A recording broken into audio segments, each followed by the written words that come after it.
अल्लाह ताला से कैसी रिलेशनशिप है आपकी? जब डाउन होते हैं तो शिकवा करते हैं या तवक्कल बहुत स्ट्रॉन्ग है आपका? आई वाज़ 5 जब मेरी मदर की डेथ हो गई थी।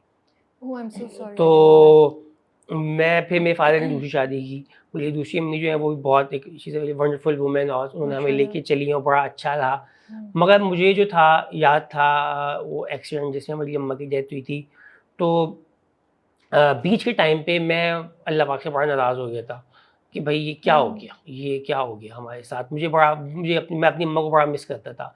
क्योंकि देयर आर मोमेंट्स जब आपको याद आता है, आप बहुत अकेला फ़ील करते हैं हुँ, और आप हर वक़्त अपने आप को एक्सप्लेन नहीं कर पा रहे होते किसी को। देयर आर टाइम्स आप चाह रहे होते हो कि बंदा बस आपको समझ ले। हाँ, हुँ, स्पेशली जब आप बड़े हो रहे होते हैं। ट्रू।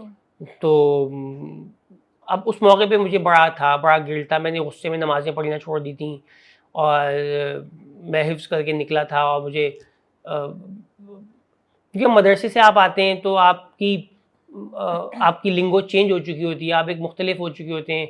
स्कूल के अंदर आपको बच्चों के साथ थोड़ा-सा वो करने में मुश्किल चैलेंज आ रहा होता है, हुँ, तो आप वैसे ही आउटकास्ट फ़ील करते तो मैं बड़ा एक उसमें था कि यार ये सब मेरे साथ क्या हो रहा है? हुँ, और लाइफ़ जो थी वो मेरे इर्द-गिर्द वो वर्क अराउंड नहीं कर रही थी। तो मैं बड़ा नाराज़ रहा उस मामले पे। फिर मुझे ख़्याल आया कि यार मैं ये जंग नहीं जीत सकता। हुँ, मैं हार जाऊँगा और मैं हारता चला जा रहा था।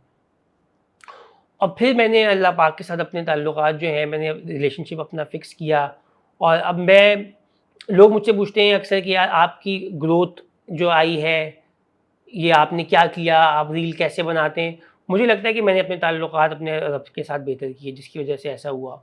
मैंने मस्जिदों में जाना ज़्यादा शुरू किया, मैंने अब नमाज़ों का एहतमाम करना शुरू किया हुँ, और ये सब चीज़ें मुझे लगता है इससे हुई क्योंकि बातें तो मैं तब भी पहले भी ऐसी ही करता था जैसी मैं अब हुँ, करता हूँ। मेरा नहीं मानना कि मैं हुँ, पहले कुछ था, अब कुछ था। मैं तब भी यही था, मैं अब भी यही हूँ। हुँ, तो जो चीज़ एक्चुअली डिफरेंट हुई है वो ये हुई है कि मैंने अपनी नमाज़ों में बेहतरी की, मैंने अल्लाह पाक से अपने मामलात बेहतर किए, अपना मामला अल्लाह से बेहतर किया और मैंने मस्जिद को थोड़ा टाइम देना शुरू किया, अल्लाह को टाइम हुँ, देना शुरू किया। क्योंकि मुझे लगता है कि उससे डिसिप्लिन आया मेरी लाइफ़ के अंदर। अगर ट्रू, मुझे अब सब चीज़ों को पॉज़ करके नमाज़ के लिए खड़ा होना आता है ना, तो फिर मुझे बाकी चीज़ों को भी पॉज़ करना आ जाएगा। सही जो बात है। इधर-उधर के रैंडम थॉट्स हैं, डिप्रेशन, एंग्ज़ायटी वाले या परेशानी वाले, तो मुझे उनको ओवरथिंकिंग को रोकना आ गया मुझे। That's so beautiful that you shared. आपको लगता है कि ग्रोइंग अप लड़कों के मेंटल हेल्थ इश्यूज़ होते हैं लेकिन हम बात नहीं करते? एंड क्या 2-3 चीज़ें जो आपको लगता है उन पे ज़रूर फ़ोकस करना चाहिए अगर आप पेरेंट्स आपको सुन रहे हो तो? मेंटल हेल्थ को लेके मैं बड़ा इंडिफरेंट सा हूँ ओके। और मुझे ऐसा लगता है बिल्कुल ये आप देखें जैसे-जैसे बड़े होते चले जाते हैं, आप चाहे आप अच्छे घर में बड़े हों, किसी में भी हों, चैलेंजेज़ आना शुरू होते हैं। सही बात है। अगर आप कुरान पाक में भी देखें ना, तो अल्लाह ताला ने इंसान की ना मेंटल हेल्थ के बारे में बड़ी बात की है। अल्लाह ताला ने इंसान के बारे में बताया है कि इंसान जो है ना वो अपने आप को मफ़हूम ये है कि एक बेवकूफ़ मखलूक है, जो अपने आप को उलझनों में उलझाता है। वो उन चीज़ों के नुकसान बारे में में। सोचता है जो उसके कंट्रोल में नहीं है। वो या तो बहुत आगे का सोचता है या वो बहुत पीछे का सोचता है। और हुँ, फिर अल्लाह ताला ने बताया कि हम जब किसी इंसान से बहुत ज़्यादा खुश होते हैं, तो हुँ, उसको सबसे बड़ा इनाम देते हैं, हम उसको पुरसुकून कर देते हैं। ये नहीं कहा अल्लाह ताला ने कि वो उसको जो है गाड़ी देंगे या उसको इज़्ज़त वक़ार देंगे। वो कहा कि हम उसको पुरसुकून कर देते हैं, हम उसको बेफ़िक्रा कर देते हैं। तो यानी कि इंसान की जो सबसे बड़ी अचीवमेंट है वो ये है कि हुँ। उसके दिमाग से फ़िक्रें ख़त्म निकल हो जाएँ। जाएँ या यानी कि वो इन चीज़ों से मुबर्रा हो जाए कि हुँ, यार कि मुझे डिप्रेशन है या एंग्ज़ायटी है, फिर उसके हुँ, लिए छोटी चीज़ भी बहुत अच्छी हो बड़ी या बन जाएगी। ट्रू। तो मुझे लगता है कि एक तो ये जो मेंटल हेल्थ वाले मामलात हैं, इसको एक तो हमें यार ईज़ी नहीं लेना चाहिए। इसको जब आपको हो रहा है हुँ, अच्छा ऐसा भी नहीं है कि आप इसको कुछ लोगों ने इसको एक्सक्यूज़ बना लेते हैं। या बैलेंस ज़रूरी एक है। होना चाहिए अगर हुँ, आपको है, आपने आइडेंटिफ़ाई कर लिया, आपको इश्यू है, देन आप उससे फाइट करें और इससे या निकलने की कोशिश करें। और ये कहना कि दूसरे कोई नहीं आता यार, सच्ची बात है। सच्ची बात लाइफ़ है। में आप ये बोझ कुछ अकेले ही उठाने अब हुँ, हॉस्पिटल में लेटे हुए हैं, जो तकलीफ़ आपको हो रही है वो आप ही फ़ील करेंगे, कोई तीसरा बंदा आके नहीं करेगा नहीं आपके लिए। करेगा या तो फाइट पुट करना शुरू कर दें। हुँ, सही है, मैंने भी अपने साथ यही किया जब मुझे होता था मैं उसको चैलेंज करता था, मुझे उससे निकलना है, मुझे उसके अंदर से अपने आप को थ्रू करवाना है, मैं इस ज़िंदगी ऐसे नहीं जी सकता, हुँ, मैं नहीं जीनी ऐसी लाइफ़। हुँ, मुझे पुरसुकून ज़िंदगी चाहिए तो मैं उसके लिए फाइट पुट करूँगा, चाहे कोई हुँ, मेरा साथ दे ना दे। हुँ, तो मेरे ख़्याल से उससे अब गिव अप ना करें, उससे निकलें यार, खैर हो गई, ये चीज़ें होंगी, लाइफ़ या आसान नहीं है, वो जो सीन है जिसमें मायरा खान आपके हाथ पे काटनी है। काटती है, हाँ, हाँ, वो ओरिजिनल वैसे ही लिखा हुआ था, जब आपको पता चला ऐसे करना है, वो इम्प्रॉम्प्टू था, वो tell us the details about it. नहीं वो सीन तो एक्चुअली लिखा हुआ था, लिखा हुआ वो था। सीन जो लिखा हुआ था, और मुझे उस वक्त तक इतना आइडिया नहीं था कि मैं थोड़ा टेंस भी था, हाँ, क्योंकि मैं माहिरा खान फाद मुस्तफ़ा के साथ मेरा दूसरा ही सीन है, और मैं उस फैमिली से आया हूँ जिसके में टीवी नहीं है। मेरे अब्बू जो है वो पसंद नहीं करते टीवी, उनको नहीं पसंद, तो मैंने बहुत सारी चीज़ें नहीं देखी हुई, मुझे एक्चुअली नहीं पता। मैं मदरसे से पढ़ा हुआ एक लड़का हूँ, जिसको अगर फाद भी कहेंगे जी तो पाकिस्तान में ज़्यादा क्या होता है मैं नहीं बता सकता, क्योंकि मैंने नहीं देखा हुआ। मैंने माहिरा खान की ड्रामे भी या मूवीज़ भी नहीं देखी हुई, क्योंकि मुझे मौका ही नहीं मिला। लेकिन आपको पता था कि वो कितनी ह्यूज है, कितनी बड़ी हाँ। है, as a you know Pakistan हाँ, मैंने मौला जट देखी थी जाके, हाँ। ठीक है, और फिर मुझे पता था कि यहाँ पे भी पड़ोसी मुल्क में भी हर जगह काम कर चुकी हैं, तो पाकिस्तान के अंदर यही 4-5 सुपरस्टार्स हैं, और इस वक्त आप इनके साथ काम करने के लिए जा रहे हैं, ठीक है, और आपकी प्रोफाइल है 0।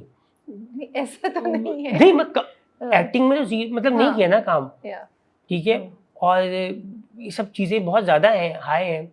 स्टैंड अप करना वो मेरा कंफर्ट जोन है, मुझे आता है करना, मैं स्टेज पे जाऊंगा, मैं कर लूंगा, मुझे मालूम है मैं कर लूंगा, रील है मैं बना लूंगा कुछ करके, ठीक है, बट मूवी है यार, ये सब लोग हैं, मेरी वजह से इनका काम ना स्लो हो जाए, इनको परेशानी ना होना शुरू हो जाए, ये बोले किस मुसीबत को बुला लिए, क्या वबाल है, तो ये सब कंसर्न। हाँ कंसर्न तो थे।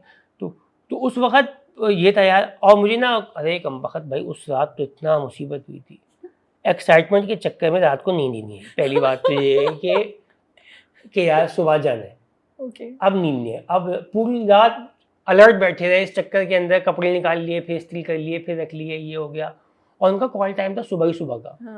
12 बजे के बाद मुझे क्रेजी नींद आना शुरू हो गई मूवी के सेट के ऊपर, और मुझे जब मौका मिले फातिमा बोले तू कितना सोएगा यार, तो रात को भी सोया, अभी भी सो रहा है। अब मैं बोलूँ उनको, मैं कैसे समझाऊं, मैं रात को तो सोया ही नहीं, आपसे मिलने की एक्साइटमेंट में, आपके साथ काम करने की एक्साइटमेंट में, तो हुआ ही नहीं।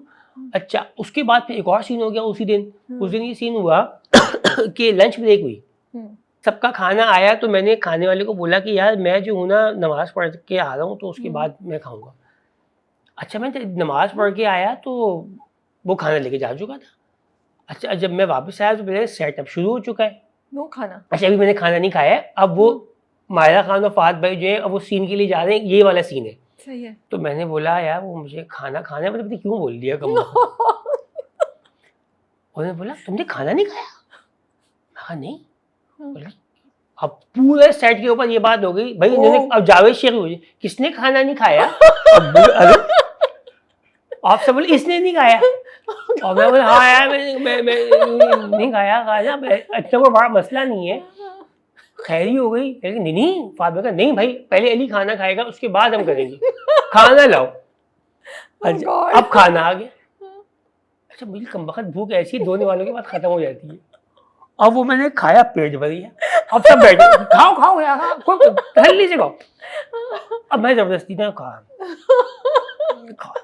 अब नहीं दिल चाह रहा खाना खाने का, और सब लोग बैठे हुए हाँ हाँ भाई अली खा ले उसके बाद शुरू करेंगे। अच्छा, अब मैं खाए जा रहा हूँ, पिलाओ जबरदस्ती खा खा खा खा, यहाँ रखा हुआ पूरा पिलाओ, डकारे आ रही, अजीब सा हो रहा।